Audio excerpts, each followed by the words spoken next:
අයිබෝවන් ලෝකවාසී ඔබ සියලුම දෙනාට අද දවසේ අපි බෝසෙවන පදනම කියන අපේ සංවිධානයේ මූලිකත්වයෙන් අලුත්ජම වේරුවල දරගානගරය වෙන්තර කියන මේ ප්‍රදේශවල ගම්නියම් ගම්වල අපේ ආදරණීය මිනිසුන් විසින් බෝසෙවන පදනමට පරිත්‍යාග කරන්නට යෙදුන විලි ආහාර ඒ වගේම සහල් පරිප්පු මේ වියලි ආහාර ද්‍රව්‍ය ඒ වගේම වතුර බෝතල් මේ ආදී කොටගත් ඇඳුම් පැළඳුම් සියල්ලක්ම අපි ලොරි රථ දෙකකට අපි පැක් කරලා තියෙනවා. දැන් අද මේ සූදානම් වෙන්නේ මේ ලොරි රථ දෙකෙන් අපි යන්න හිටියේ බදුල්ලට.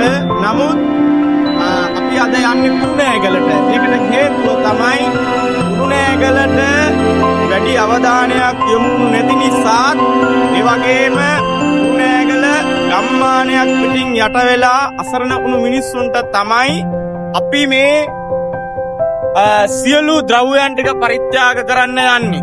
ඉතින් අපි මේ වෙලාවේ මේ සියලු උපකරණ දුන්නු සියලුම දෙනාට අපි බොහොමත්ම පින් කියන ආශිර්වාදය මේ වෙලාවේ සිද්ධ කරන අපිට මේ ලොරි රථය ලබා දුන්න අපේ මේ වගක අපිට ලබා දුන්න ඒ වගේම මේ පහසුකම් ලබා දෙනවා මේ මහත්තුරු විසින් මේ අයටත් පින් අනුමෝදන් කරන ගමන් විශේෂයෙන්ම මතක් කරන්නට ඕනි මේ ලොරිය පිරෙන්න වතුර තියෙනවා.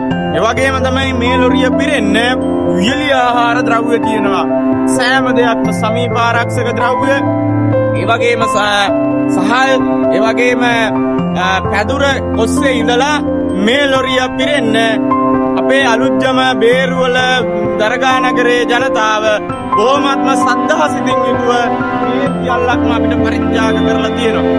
ඉතින් එහෙමනම් අපි බෝසෙවන පදනම මූලික කරගෙන අපේ ගම් වතුරෙන් නවතන් වුණු අපේ ආදරණීය මිනිස්සු